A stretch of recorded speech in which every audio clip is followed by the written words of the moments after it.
Welcome आपको मेरे video पे। तो आज मैं बताऊंगी आपको 12 की टेबल की ट्रिक।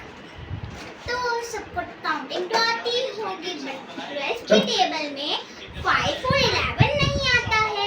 तो अब मैं आपको टेबल के 1 2 3 4 5 6 7 8 9 10 11 12। फिर अब ये नंबर आएगा 2 4 6 8 0। ये नंबर आपने लिखते जाना है, मतलब बार बार लिखना है। 0 पे एंड होगा कहीं पे भी। तो 2 4 8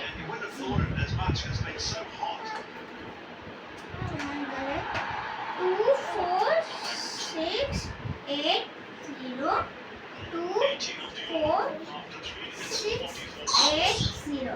ये रहा हमारा 12 का टेबल।